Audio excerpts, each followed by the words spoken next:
고려해야 할 것들은 어떤 게 있을까요? 여러분이 식물을 잘 이해하고 있는 고수라면 흙 배합, 관수 방법을 달리해서 관리를 해주고 계실 거고요. 화분의 재질이나 형태까지도 고려하고 계실 거예요. 그런데 이 수많은 요소들 중에서 고려해야 할 단 한 가지가 뭐냐고 한다면 저는 식물 크기에 맞는 화분을 고르는 일이라고 생각합니다. 초보자분들은 상토나 배합토 한 가지만 구비해 두고 분갈이를 하게 되는데 이때 적당한 크기의 화분에 식재한 뒤에 식물의 상태, 흙이 마르는 정도 등을 지속적으로 관찰하면서 키우시는 것이 가장 확실하고 부담이 적은 방법일 거예요. 그런데 오늘 할 이야기는 이런 기본적인 분갈이 방법이 아니라 플러스 알파, 식물이 건강하게 자라고 식물과 화분이 조화롭게 어우러져서 아름다워 보이는 식물에 맞는 찰떡조합 화분 찾기입니다. 찰떡 식재를 위해서 고려해야 할 것은 식물의 조형적 특징입니다. 이 조형적 특징에는 세 가지가 있어요.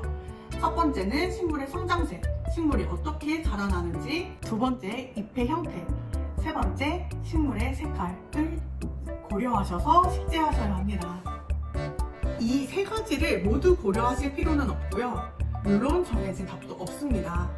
내가 돋보이게 하고 싶은 특징을 어떻게 살릴지 고민하는 것이 분갈이의 가장 재미있는 점이라고 생각해요.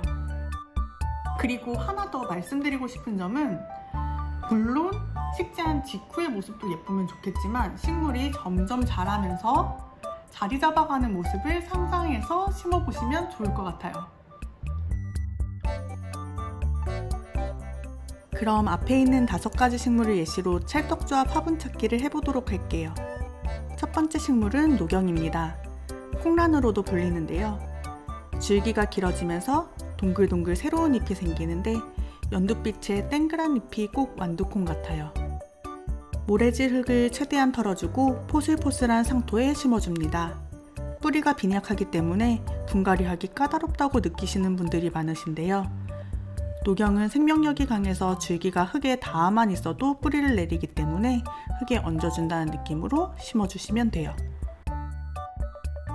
저는 완두콩 같은 잎의 모양과 늘어지며 자라는 수영을 고려하여 굽이 높은 밥그릇 모양의 화분을 골라봤어요. 색깔은 동글동글 귀여움을 더욱 극대화시켜줄 버터로 정했습니다. 굽이 높은 화분은 늘어지는 수영의 식물과 잘 어울리는데요. 집에서 키우는 러브체인도 이 화분에 심어줬어요. 사냐초로 복토를 해서 마무리를 할게요. 이렇게 해주면 조금 더 단단하게 뿌리가 고정이 돼요. 두 번째 식물은 필레아 페페입니다. 잎자루 끝에 동전같이 동그란 잎이 나는 것이 특징이에요.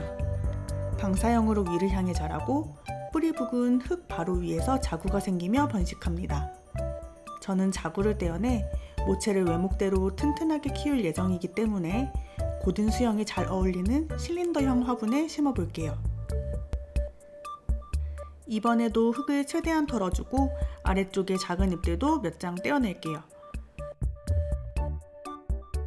식물을 화분 중심에 맞춰 들어주고 주변에 새흙으로 채워줍니다. 이때 너무 꾹꾹 누르시면 안되고 꼭꼭꼭꼭 가볍게 흙을 다져주며 채워주세요. 화분을 팡팡 쳐주면 빈 곳 없이 흙이 자리를 잡아요. 팡팡 쳐주고 꼭꼭꼭꼭 다져주고. 세 번째 식물은 후마타 고사리입니다. 작은 잎들이 모여 전체적으로는 뾰족한 삼각형을 띠고 보송보송 털이 난 줄기뿌리에서 새잎이 나면서 자랍니다. 삼각형 잎 모양을 살려 V형 화분에 식재할지 길게 뻗어나가는 줄기뿌리를 살려 단지형 화분에 식재할지 고민하다가 검정색 단지형 화분을 골랐어요.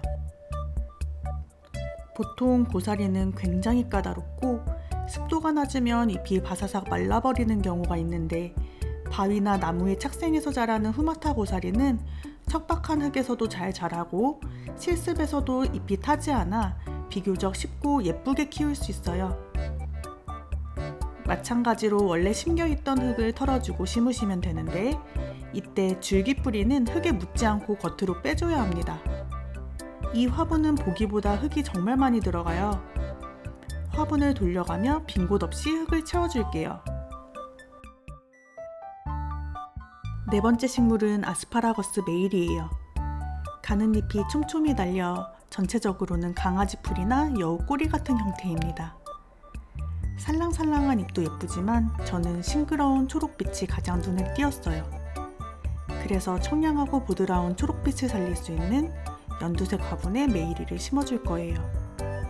그런데 지금 큰 화분밖에 없어서 난석으로 배수층을 만들고 상토에도 난석을 더 넣어서 흙을 가볍게 만들게요. 특히 메이리는 뿌리에 있는 물주머니에 물을 저장해 두기 때문에 흙을 만져보고 겉흙이 완전히 말랐을 때 물을 주는 것이 안전합니다. 여러모로 이 연두빛 화분을 고르길 잘했다는 생각이 드네요. 마지막 5번째 식물은 립살리스 트리고나입니다. 길쭉한 잎이 늘어지면서 자라는데 신엽은 붉은 빛이 돌아 아주 귀여워요. 가끔 선인장처럼 생겨서 물을 말리면서 키우시는 분들이 계신데 의외로 립살리스는 물을 좋아해요. 제가 키워보니 바크를 잔뜩 넣은 흙에 심어 배수를 좋게 만든 다음 물을 듬뿍듬뿍 주면서 키웠을 때 잘 자라더라고요. 단지형 화분은 입구가 좁기 때문에 뿌리가 많이 발달하는 식물을 심을 경우 분갈이할 때 화분을 깨야 하는 불상사가 생길 수 있습니다. 반면 뿌리가 천천히 자라거나 뿌리가 화분에 꽉 차게 기르는 편이 좋은 식물과는 굉장히 합이 좋아요. 그래서 저는 립살리스나 호야는 덮어놓고 단지형 화분에 심어줘요. 식물이 잘 자리 잡아 늘어지기 시작하면 행잉을 해도 예쁘기 때문에 이 공식은 언제나 옳습니다.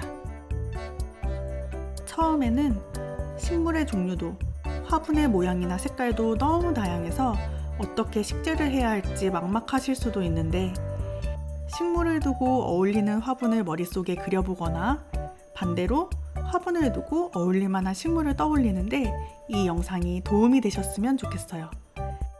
시청해주셔서 감사합니다.